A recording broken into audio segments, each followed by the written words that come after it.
एक तो ऋतुराज की पारी नहीं आई है, तो वनडे स्क्वाड के सिलेक्शन को लेकर जहां बात हो रही है, आज आई थिंक पृथ्वी शॉ को कुछ इंजरी का केस रहा दीपक, क्योंकि वो नंबर 7 राइट बैटिंग करने आए। अच्छा, नीचे आए थे। कुछ इंजरी का केस लग रहा है। और जो हम बात करें कि यहाँ तो चलो दिल्ली मैच जीत जाएगी, वहां जो है महाराष्ट्र मैच हार गई है। और ऐसा मैच जो महाराष्ट्र को जीतना चाहिए था, निकालना चाहिए था, वहां पर बड़ी डिसअपॉइंटिंग परफॉर्मेंस रही। हिमाचल जो है 271 ऑल आउट हुई थी और महाराष्ट्र 264 पर 9 रही। जो हम बात करते भी हैं लगातार कि यार कि अंकित बावने जो है वो लगातार रन बनाते हैं। 97 उन्होंने करे, बाकी निखिल नायक ने 39 करे थे। पृथ्वी शॉ जब आए नीचे तो 22 रन उन्होंने करे। लास्ट में जो है बच्चाओं ने 27 रन करे, राजवर्धन हंगरकीकर भी खेल रहे थे। लेकिन इवेंचुअली हुआ ये कि मैच जो है 7 रन से जो है हिमाचल जीत गए। और हिमाचल की तरफ से पुखराज मान, जो कि एक टाइम पर से पंजाब से खेलते थे, लगातार रन करते थे, यहाँ आए और फिर से 110 रनों की पारी खेली। और नीचे वैभव अरोड़ा के 40 रन बड़े क्रूशल हो गए भाई। मतलब तो नीचे बॉलरों ने खूब रन बनाए हैं। 40s में युद्धवीर, 40s में ऑकीब, 40s में ही मतलब वैभव अरोड़ा। दिल्ली में भी नवदीप सैनी उधर रन बना रहे। तो ये सब काम आ रहे हैं टीम के। लेकिन यहाँ पर क्या हुआ, एक तो सब लोग ये बात कर रहे थे यार कि जब अगर पृथ्वी को लग गई थी, सब कुछ था, तो ऋतुराज ओपन ही कर लेते। वहां पर उन्होंने अर्शिन के साथ सिद्धेश्वर को भेजा, तो 3 खेलते हैं। फिर बावने 3 आए और ऋतुराज आए 4 नंबर, 28 रन करे उन्होंने 32 गेंदों पर। और मृदुल ने उनकी विकेट ली है वहां पर और 3 चौके रहे। तो ऋतुराज का फेलियर आपको मतलब इन टर्म्स ऑफ पिछले मैच में आए थे, तेज तरार रन करे। पहले मुकाबले में 2 रन चेजेस ऐसी आ गई हैं जहां पर ऋतुराज को डिलीवर करना चाहिए था, जो उनका एक स्ट्रेचर है लिस्टे क्रिकेट में कि भाई कि वहां के तो बिल्कुल देवदत्त पड्डीकल की तरह आप कहते हो कि ये तो डॉन हो गए यहाँ कर। नहीं, इनमें ये है ना कि देखो ऋतुराज को बिल्कुल करना चाहिए। वो वही वाली बात आ जाती है जो हम हमेशा हार्श रहते हैं ना इस खिलाड़ी के लिए कि भाई जब आ रहे हैं रन तो छोड़ो मत और हर मैच में बनाते रहो, क्योंकि आज के टाइम में इतना कॉम्पिटिशन है। पर स्टिल मतलब ऋतुराज को अगर वनडे टीम में न्यूजीलैंड के अगेंस्ट सेलेक्ट करना है तो आज के मैच का या किसी मैच का तो इंतजार नहीं कर रहे। बट अगले में क्या है कि यशस्वी आ जाएंगे।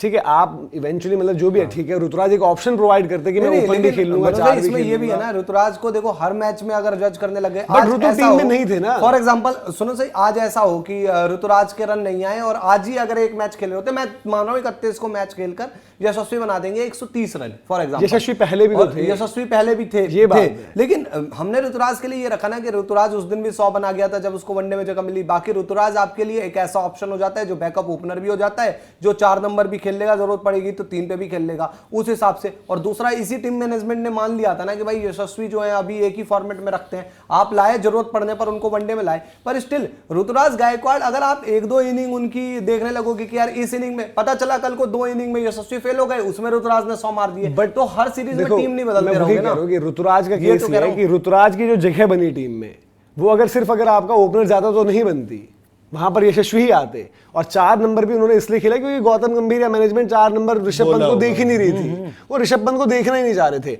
अब क्योंकि ऋतुराज को लगा यार कि मैंने 4 खेला इंडिया के लिए, तो मैं अपने यहाँ पर भी महाराष्ट्र के लिए 4 खेलता हूँ। लिस्ट में तो ऊपर ही खेलते हैं, मतलब वाइट बॉल में T20 में उन्होंने 3 कर लिया।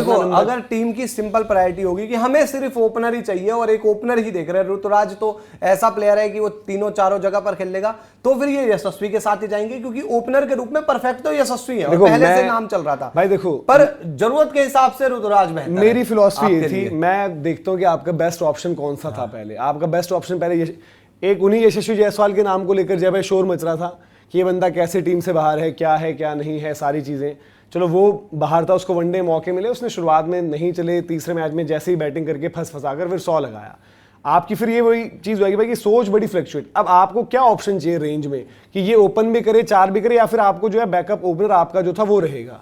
अब ये भी हो सकता है बोले यार कि ईशान किशन आ गया, जरूरत पड़ने पर वो ओपन कर लेंगे हमारे लिए, कि वो ओपन भी बन जाएगा, वो मिडिल ऑर्डर भी बन जाएगा, वो नंबर 6 भी बन जाएगा। बट आप ये देखो ना कि आपकी बेस्ट बेट है कौन सी। और ऋतुराज का केस और यशस्वी का तो स्ट्रेट अभी कंपटीशन आपस में होना चाहिए, क्योंकि देखो श्रेयस अय्यर नंबर 4 आ जाएंगे आपके पास। एक टीम ने जो है तिलक वर्मा भी उनसे पहले, ऋतु से पहले तिलक वर्मा भी खेल रहे थे ना, तो अगर मिडिल ऑर्डर की ऑप्शन है तो एक तिलक वर्मा भी कहीं ना कहीं वहां पर है पहले से। यार देखो, इसमें मेरा माइंड ये कहता है जो टीम का मतलब सिस्टम रहा है, ये सीधा सीधा ऐसा बैकअप ओपनर तो यशस्वी को नहीं लेंगे, मेरे को ये लगता है। दूसरी चीज ये है कि इनका अभी से वो रहा है सिस्टम की एक ऐसा खिलाड़ी जो मैनेज भी कर ले। T20 में भी सीधे सीधे बैकअप ओपनर नहीं रहा, वो तो भाई संजू सैमसन पड़ गए गले, जो रखना पड़ा। मेरे को लगता है या तो ऐसा भी सोच सकती है टीम की यार ईशान को रख लेते हैं और ईशान बैकअप ओपनर भी हो जाएंगे, ईशान जरूरत पड़ने पर कहीं खेल लेंगे। बाकी ऋतु ने वो 100 कर दिया, ऋतु के 100 से पहले तो ऋतु बहुत पीछे थे, पर ऋतु ने 100 कर दिया। ऋतु वो लेकर आते हैं वैरायटी की, 4 भी खेल लूंगा, ओपन भी कर लूंगा, तो ये मैं भी ऋतु को रख ले। अगर ये इन दोनों को नहीं रखे तो यशस्वी भी नहीं रखेंगे। जो एक मैनेजमेंट की सोच होगी, वन डायमेंशनल प्लेयर की बात, मतलब वैसे तो हर खिलाड़ी कैपेबल होता है, बट वन डायमेंशन आप देखो, अगर इनको यशस्वी को चुनते हैं वो तो खाली ओपनिंग के विकल्प होंगे ना, बट ईशान किशन या ऋतुराज ये मल्टीपल ऑप्शन आपको दे रहे हैं ना कि विकेट कीपिंग भी कर देंगे, मिडिल ऑर्डर में भी खेल सकते हैं, टॉप ऑर्डर में भी खेल सकते हैं, तो हो सकता है कि इस चीज पे प्रायोरिटी हो जाए। बट ऋतुराज को करना क्या चाहिए था कि अपने रन बनाने चाहिए थे। रन अगर आ जाते तो उनकी दावेदारी और मजबूत होती ना।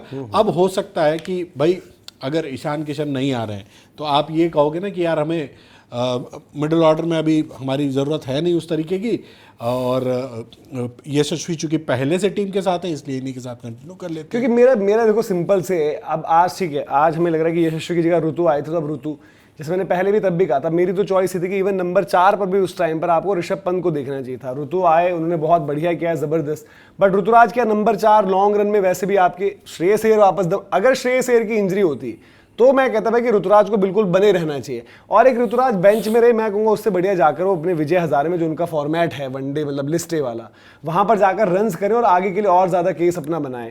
इवन वनडे की टीम में भी उनका जो बनेगा, अगर स्लॉट बनता है वो ज्यादा एज एन ओपन वाला बनेगा, क्योंकि इंडिया की जो टीम वहां पर ढूंढ रही है मिडिल ऑर्डर के ऑप्शन जो एक्सप्लोर कर रही है, वो देख रही है यूटिलिटी में। जैसे कि तिलक को लेकर आए उस दिन, चलो जो भी चाहे दिखावे के लिए एक ओवर करवाया उन्होंने, वहां पर पिटाई लगी वहां पर उनकी, और तिलक वर्मा भी, फिर ये भी होता है ना कि पैकिंग ऑर्डर में कौन कहां पर है। और यशस्वी जायसवाल के लिए है कि यशस्वी मोस्ट लाइकली जो 31 वाली गेम है I think Mumbai versus Goa, एक चीज ये भी है ना, देखो अगर ऋतुराज गायकवाड़ अच्छा परफॉर्मेंस करते ही जा रहे हैं आगे, लेकिन उनके साथ पहले बीच में चीज आई थी, मे बी विराट कोहली का भाई ऐसा हो, जो चल रहा था ना माहौल की, विराट रोहित का ना खेल पाए वो वर्ल्ड कप, उस सिचुएशन में खराब चला जाता तो ऋतुराज के लिए चांसेस बढ़ते कि यार वहां पर ऋतुराज रन बनाते रहते और मे बी इंडिया के लिए नंबर 3 पर खेलने का चांस बन जाता। वो पूरी तरीके से खत्म हो गया। दूसरा चांस उनका ये कि श्रेयस अय्यर इंजर्ड हो जाए, लेकिन आज के टाइम में देखो कि श्रेयस अय्यर मान के चलो इंजर्ड हो जाते हैं, 4 पर बिल्कुल सही कहा कि भाई ऋषभ पंत का भी एक ऑप्शन था। ऋषभ पंत को हम बात भी कर रहे थे कि पहले वो खेल जाने चाहिए, बिकॉज टीम में रहते हैं, वो खेले ही नहीं। गौतम गंभीर को ऋषभ पंत नहीं सही लगे वहां पर, तो और साथ ही अब चल रही है कि ऋषभ पंत टीम से भी बात। यहां पर एक ईशान किशन का केस और ज्यादा मजबूत हो जाता है कि एक तो ईशान किशन भाई रन भी बना रहे हैं, ईशान किशन को आप बैकअप विकेट कीपर के तौर पर भी ला रहे हो, और ईशान किशन जो मतलब गौतम गंभीर एक लेफ्टी ढूंढते हैं ना बीच में आकर कि भाई ऊपर तो मतलब अब ऑब्वियसली अब शुभमन और रोहित ही ओपन करेंगे तो दोनों राइट हैंडर, 3 नंबर पर फिर विराट कोहली राइट हैंडर, हम अक्षर पटेल को बार बार ऊपर देख लेते थे। 4 पर अगर बाई चांस श्रेयस अय्यर का कुछ कंसर्न हो जाता है इंजरी वाला और टीम में ईशान किशन रहते हैं, तो ईशान किशन वहां खेल लेंगे एज अ मतलब 4 नंबर रिप्लेसमेंट पर, और तब फिर ऋतुराज गायकवाड़ पीछे हो जाते हैं रेस में। आप क्या सोचते हैं जय भाई इस पे?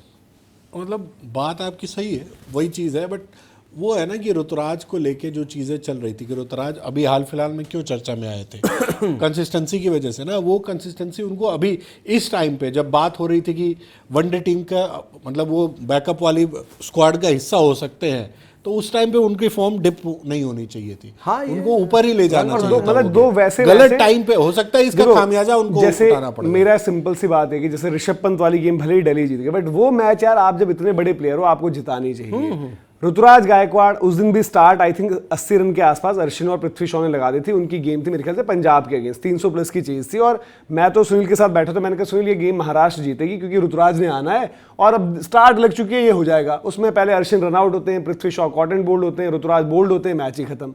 लास्ट में फिर वो आर्टिफिशियल एक्साइटमेंट रहती है। आज की भी गेम मतलब ठीक है वहां पर पृथ्वी नहीं थे, ऊपर से 2 विकेटें जल्दी गिरी, बट वैसी परफॉर्मेंस नहीं आई है, तो शायद ही डायनेमिक्स, और क्योंकि श्रेयस फिट, अगर श्रेयस हैं तो मुझे ऋतुराज का मुश्किल लगता है, फिर यशस्वी शायद बैकअप ओपनर के तौर पर रहेंगे। बट खैर आप बताइए कि आपकी कॉल क्या होगी, श्रेयस क्योंकि आगे, तो क्या स्टिल ऋतुराज या फिर यशस्वी, ये आप बताएं।